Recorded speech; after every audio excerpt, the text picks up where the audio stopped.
Me llamo Dunia y tengo 37 años. Nací en Triana, al lado del río que refleja las luces como si fueran promesas. Siempre pensé que mi destino sería sencillo: casarme joven, cuidar una casa con azulejos brillantes y reírme al escuchar el pregón de los naranjos en primavera. No soñaba con trajes de oficina ni con diplomas enmarcados, soñaba con una mesa puesta y con alguien que llegara a casa con el cansancio bueno, ese que huele a pan recién hecho. Mi primer matrimonio ocurrió demasiado pronto, casi como cuando te pruebas unos zapatos solo porque son bonitos en el escaparate.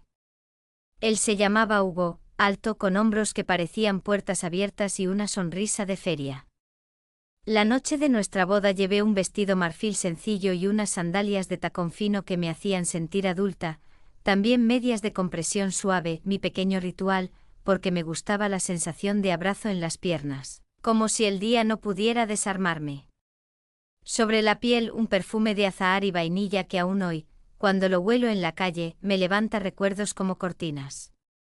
Los primeros meses fueron un baile. Yo aprendía recetas de mi madre, salmorejo denso, tortillitas de camarón crujientes, y pulía la casa con unos guantes de encaje negro que compré en el mercado de la calle Feria. Nadie los usa para limpiar, lo sé, pero a mí me hacía gracia la idea: protegerme las manos con algo coqueto, como si la domesticidad también pudiera ser un juego elegante. Hugo decía que le gustaba verme así, con una bata ligera color terracota que dejaba imaginar más que mostrar, y un pasador nacarado sujetando el moño alto. Toda yo era una promesa contenida, iluminada por la luz andaluza que entra sin pedir permiso. Pasó un año y la promesa se fue haciendo pregunta. ¿Y los niños? La frase llegó primero desde las vecinas, después desde la abuela de Hugo, y finalmente desde nosotros mismos, casi en silencio. Visitamos médicos. Me sacaron sangre, me miraron por dentro con máquinas que zumbaban como abejas pacientes. La ginecóloga, una mujer morena con ojos francos, fue delicada al decirlo: no es imposible, Dunia, pero será difícil. Existe tratamiento, existe esperanza. Salimos a la calle y el sol de Sevilla nos pareció un foco demasiado claro. Quise comprar flores para no llorar, así que agarré un ramo de claveles rojos y los apreté tanto que algunas cabezas se vencieron. Hugo fue bueno al principio. Me besó la frente en la orilla del Guadalquivir, donde a veces me gustaba apoyar la barbilla en la barandilla de hierro frío, otro de mis caprichos sensoriales, y contar los remolinos del agua. Me juró que lo nuestro no dependía de una cuna. Pero los juramentos se evaporan más rápido que el sudor en julio. La casa empezó a sonar vacía por las tardes, con la televisión bajita y mis pasos sobre el suelo hidráulico. Yo me ponía mis tacones favoritos, unos de piel blanda color vino, que al caminar hacían un tac-tac discreto, para sentir que aún tenía ritmo. Preparaba cenas preciosas con manteles de lino y velas aromáticas, a veces añadía un toque de canela al café solo por la fragancia. La fragancia, descubrí, podía sostener el ánimo durante horas. La familia de Hugo siguió preguntando. No eran malos, solo eran muchos. Hablaban de tratamientos milagrosos, de peregrinaciones, de infusiones que traían de la sierra. Yo lo probé todo con paciencia. Pero cada calendario que pasaba la hoja me parecía un vestido que ya no me quedaba. Una tarde de septiembre, con el aire aún caliente, Hugo llegó más serio que de costumbre. Yo llevaba un vestido midi verde botella, escote mínimo, cinturón fino, y un pañuelo de seda atado a la muñeca, detalles que me regalaba para sentirme guapa en mi propia historia. Él no miró el detalle, miró el suelo. Dunia, dijo, no quiero hacerte daño ni mentirme. Yo, no sé seguir. Fue breve, casi limpio, como un papel que se arranca sin atascarse. No hubo gritos. Solo el ruido de las llaves dejadas en el bol de barro. Cuando se marchó me quité los tacones y caminé descalza por la casa para oír el azulejo frío, para comprobar que el piso seguía ahí, y que yo no flotaba fuera del mundo. Volví a la casa de mi madre por un tiempo, aunque ya estaba sola y yo la cuidaba más que ella a mí. Mi hermana menor, Dalia, enfermera en el Virgen del Rocío, disciplinada y luminosa, aparecía cada domingo con una tarta que siempre decoraba con gajos de naranja y menta fresca. Dalia era lo opuesto a mí, amaba los horarios, las guardias, el orden clínico de la vida. Yo amaba los colores, los ruidos de la plaza, los pequeños secretos textiles de la ropa, la caída de una falda, el sonido casi inaudible de una cremallera buena. Nos queríamos, pero vivíamos como dos estaciones distintas que a veces se tocan. El tiempo me hizo más silenciosa, no más triste. Empecé a vender por encargo manteles bordados y bolsitas aromáticas con lavanda, las cosía de madrugada, con música bajita y un flexo antiguo que bañaba la mesa en oro. Me gustaba la sensación del hilo deslizándose entre los dedos, otro de mis placeres pudorosos, y la disciplina suave de las puntadas. A veces, para despejar la mente, cruzaba el puente de Isabel II con unas gafas de sol grandes y un sombrerito de ala corta. Mis sandalias de tacón medio me elevaban lo justo para que el mundo pareciera un poco más manejable. Dalia se casó con Mateo, un tipo noble y deportista, de risa pronta y mirada protectora. Yo les preparé el arroz aromatizado con cáscara de limón para que al salir de la iglesia, el aire oliera a algo nuevo. Me emocioné, claro, pero fue una emoción limpia. Pensé, así debía haber sido. Luego me reñí en silencio por comparar. No se debe comparar el río con el mar. Cuando nacieron su hijo y su hija, la casa volvió a llenarse de vida, chupetes, risas, los cochecitos aparcados junto al perchero donde colgaban mis abrigos ligeros. Yo me convertí en la tía preferida, quizá porque sabía contar cuentos con voces raras y porque mi bolso siempre guardaba caramelos de violetas. A veces Dalia y Mateo me pedían que me quedara con los niños si a ella le tocaba guardia nocturna. Yo dormía en el sofá, con una bata de terciopelo fino y calcetines largos, sí, otro de mis caprichos, que me hacían sentir a salvo. Cuando la lluvia golpeaba los cristales, subía el volumen del hervidor de agua solo para escuchar su rumor y engañar la soledad. No voy a fingir, el deseo regresaba de vez en cuando como una marea discreta. No era una ausencia de moral, era hambre de abrazo, de un cuello donde apoyar la frente, de un olor a colonia masculina mezclado con ropa tendida. Yo lo gestionaba con caminatas, bordados y pequeños gestos, pintarme las uñas de rojo teja, comprar un cinturón de piel que crujía suave al abrocharse, elegir medias nuevas aunque nadie fuera a verlas.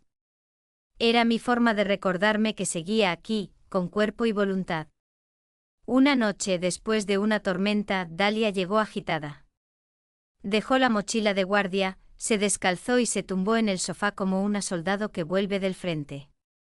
Estoy agotada, dijo, y Mateo no lo entiende. Llego rota y él quiere que estemos como si fueran fiestas de primavera todos los días. Lo dijo riéndose, pero sus ojos pedían descanso. Yo asentí y le preparé una manzanilla con miel. No añadí opinión, no hacía falta. Me limité a ponerle una manta ligera y a cepillarle un mechón de pelo con los dedos. Mi hermana tenía derecho a sus batallas, yo tenía el deber de sostenerla. Esa misma noche, cuando salí al balcón, la ciudad olía a tierra mojada y a azahar eléctrico. Pensé que la vida, a veces, te quita una ventana para obligarte a abrir una puerta. Me puse mis tacones bajos, los de hebilla fina, que suenan como un secreto al bajar las escaleras, y caminé hasta la esquina para comprar pan. En el aparador del horno, la luz cálida me hizo un espejo amable, vestido negro de punto, gabardina color crema, labios apenas colorados. Una mujer que había aprendido a hablar suave con sus propias cicatrices. Volví a casa con la bolsa de papel caliente contra el pecho y al levantar la vista, vi a Mateo deteniendo su bici frente al portal. Venía empapado con el casco bajo el brazo y la sonrisa buena de siempre. ¿Te ayudo con la puerta, cuñada?, preguntó. Le respondí que sí mientras buscaba las llaves en el bolso. Nuestros dedos se rozaron sobre el llavero de pompones. Fue un gesto más mínimo que una sílaba, pero un hilo fino de electricidad se encendió, como esas luces de feria que parpadean aunque nadie las mira. No le di importancia. O quizás sí, pero la guardé en el mismo cajón secreto donde conservo mis medias nuevas, mi pasador nacarado y mis guantes de encaje para limpiar. Algunas cosas, cuando empiezan, parecen solo detalles. Esa noche, al colgar la gabardina, el perfume de azahar volvió a la habitación y la casa respiró hondo conmigo. No sabía que el aire acababa de cambiar de estación. El roce de aquella noche quedó flotando en mi memoria como un perfume escondido en la ropa limpia. No era nada, eso me repetía, pero cada vez que veía a Mateo al entrar en casa de mi hermana, algo se removía.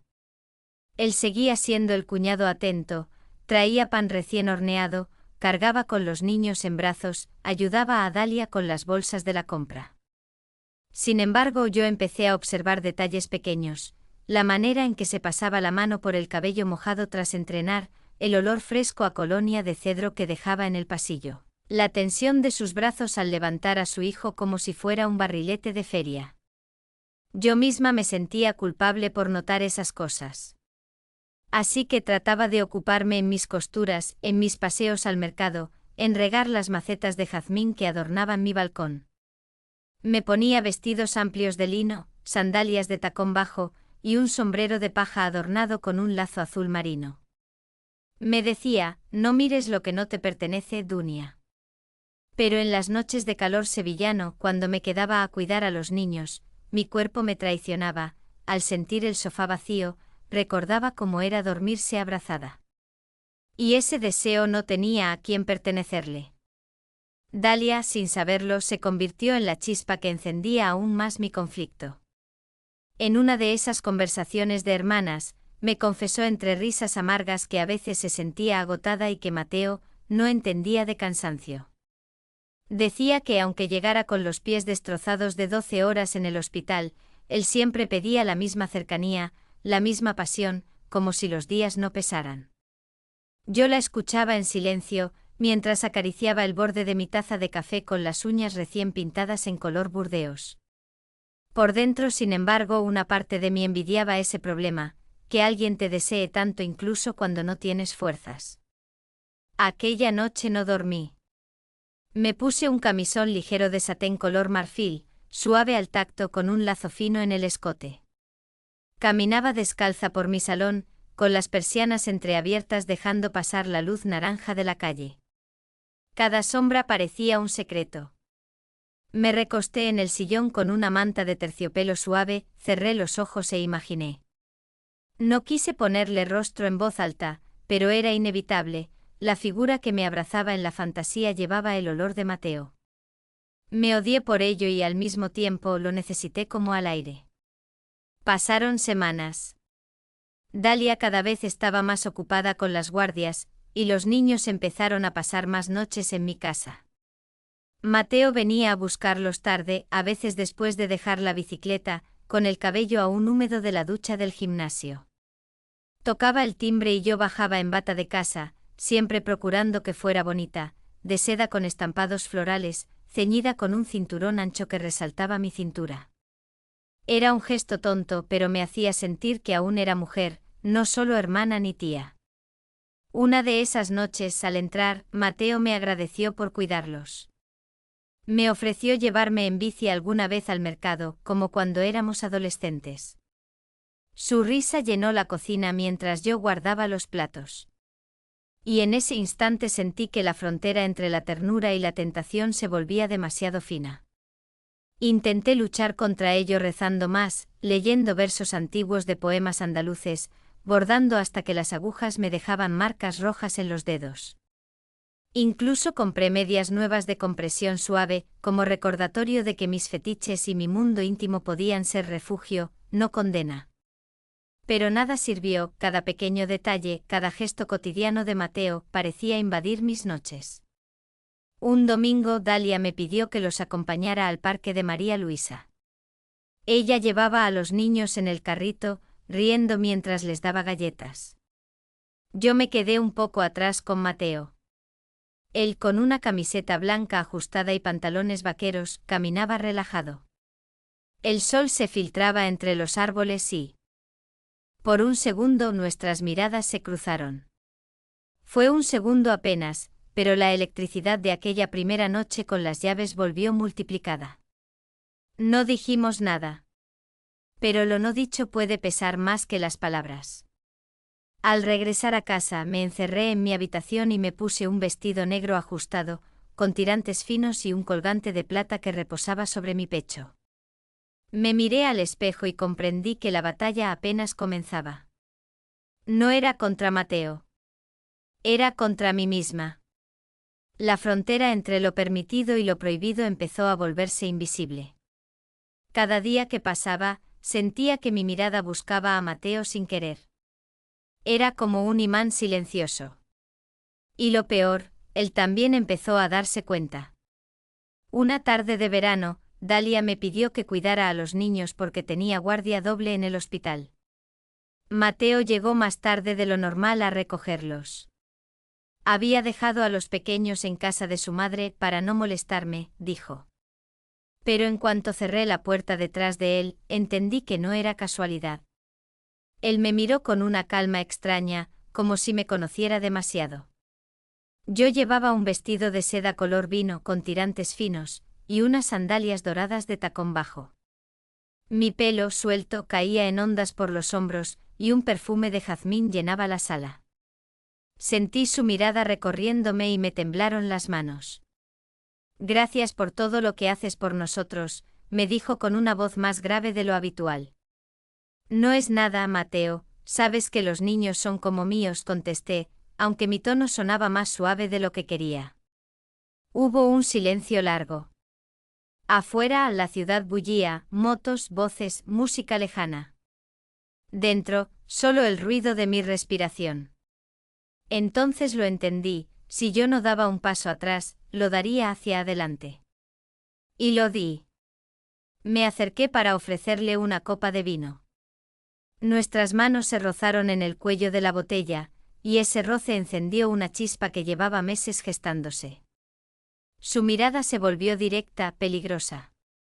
Yo debía haber cortado ahí mismo, abrir la ventana y dejar que el aire me enfriara. Pero en vez de eso, sonreí. Aquella noche no se cruzó ninguna palabra más. Bastó con mirarnos para que supiéramos lo que estaba a punto de ocurrir. Yo lo llevé a mi habitación como si siempre hubiera estado destinada para eso. Encendí solo una lámpara pequeña, la que bañaba la pared en tonos ámbar. Mi camisón de satén, fino y suave, parecía una segunda piel. Me puse mis medias favoritas con encaje en el borde, un detalle que para mí siempre fue un fetiche secreto, nunca mostrado a nadie. Aquella noche, sin embargo, no quise ocultarlo. Lo que pasó después no necesita detalles explícitos. Solo diré que tras años de vacío, sentí el calor de unos brazos fuertes rodeándome, el peso de un cuerpo que me hacía sentir viva, y una mezcla de deseo y culpa latiendo en mis venas como un tambor. Fue un torbellino de emociones, alivio, ternura, hambre, pero también un eco doloroso, es el marido de tu hermana. Cuando todo terminó, quedamos en silencio. Yo acariciaba el borde de su hombro, él jugaba con un mechón de mi pelo. Entonces murmuró. No sé qué me pasa contigo, Dunia, contigo siento algo que hace tiempo olvidé. Sus palabras me atravesaron. Quise creerle aunque una parte de mí gritaba que aquello era un error. Pero yo no estaba dispuesta a renunciar tan fácil a esa sensación de vida que me devolvía. Los días siguientes se convirtieron en un torbellino secreto. Cada vez que Dalia estaba de guardia, Mateo encontraba una excusa para pasar por mi casa. Y yo lo esperaba con vestidos distintos, siempre jugando con mi feminidad, una blusa blanca semitransparente con falda lápiz, un vestido negro con escote discreto pero insinuante, unas sandalias de tiras que hacían sonar mis pasos en el pasillo. Era como si el armario entero se hubiera convertido en cómplice de nuestra traición. Aún así, había momentos en que me invadía la culpa. Me encerraba en el baño después de verlo con las manos aún temblando, y me miraba al espejo.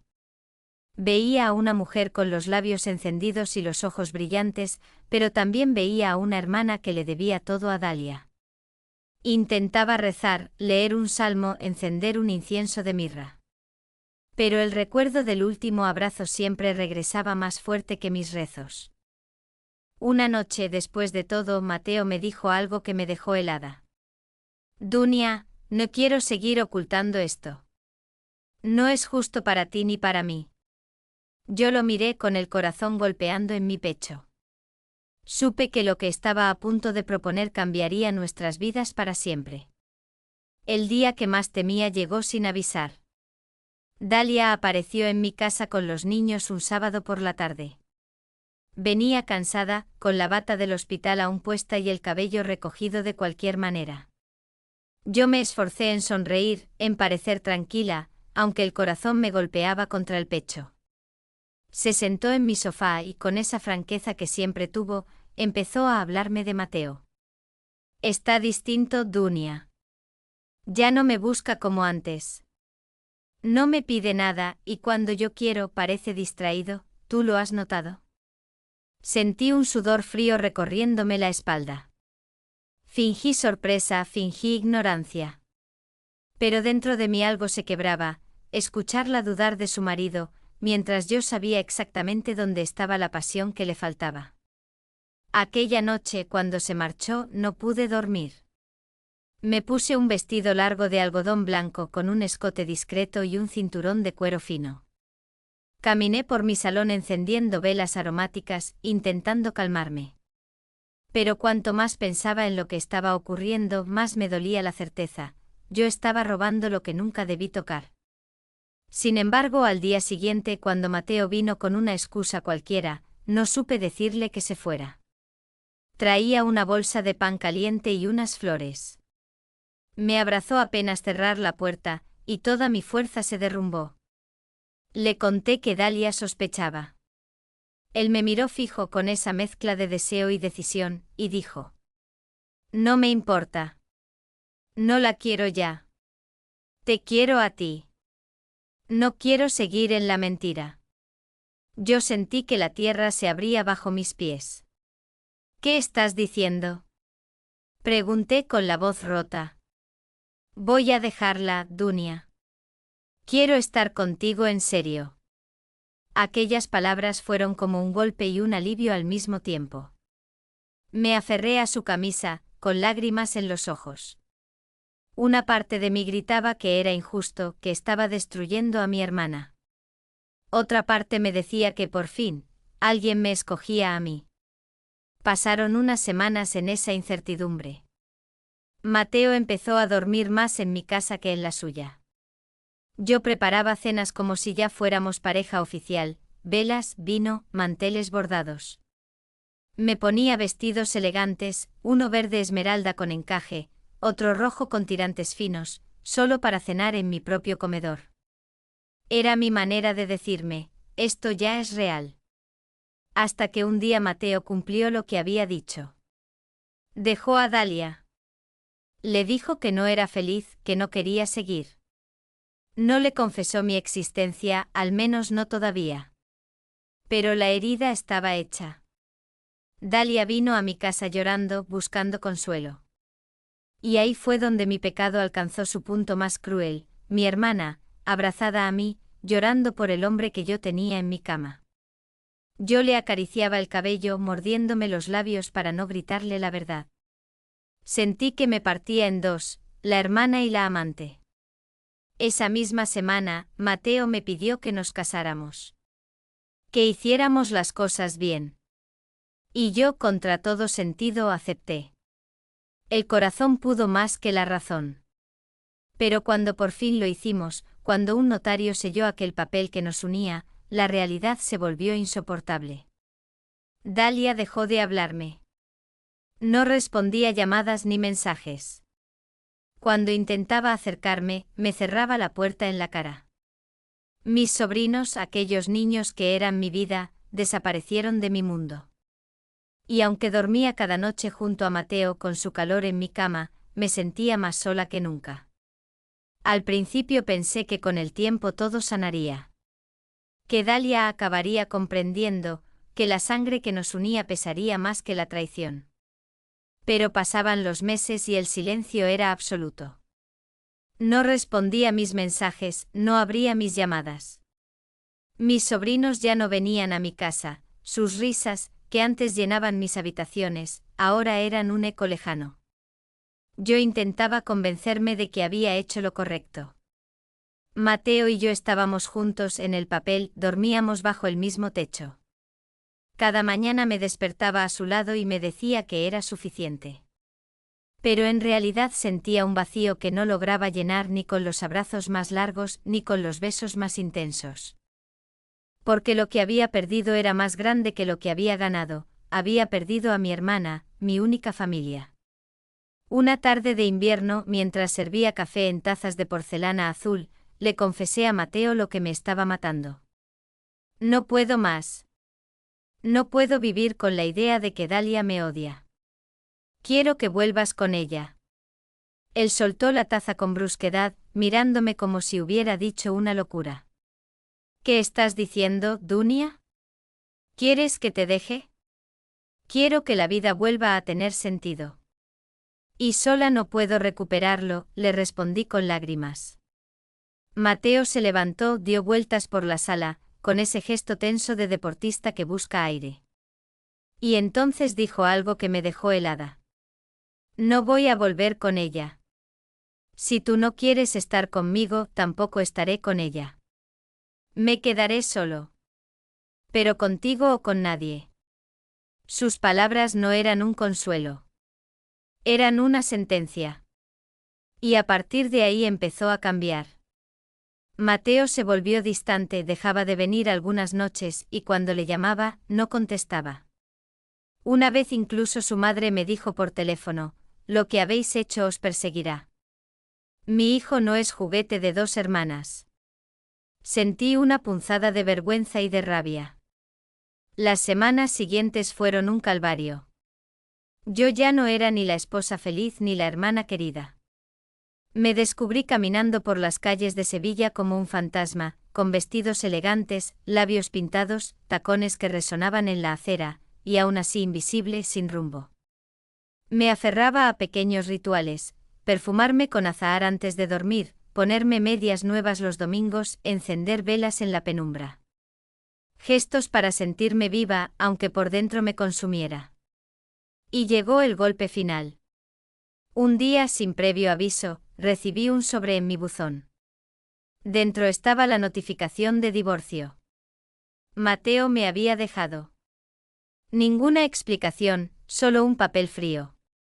Pensé que volvería con Dalia, que tal vez eso daría sentido al sacrificio, que mi sufrimiento serviría para reconstruir lo que yo misma destruí. Pero no, poco después supe que Mateo ya se veía con otra mujer, alguien completamente ajeno a nuestra historia. Me derrumbé. Todo por lo que había arriesgado mi vida y mi familia se había convertido en cenizas. Intenté llamar a Dalia una última vez. Le hablé con la voz rota, pidiéndole perdón, suplicándole que al menos me dejara ver a los niños. Al otro lado solo escuché su respiración temblorosa antes de colgar. Esa puerta estaba cerrada para siempre. Esa noche me encerré en mi cuarto con un vestido rojo de terciopelo que compré para una ocasión especial que nunca llegó. Me miré en el espejo con los labios pintados, las lágrimas corriendo, y pensé, ¿qué hice con mi vida? Pero en medio del llanto una idea peligrosa me atravesó, la historia aún no había terminado.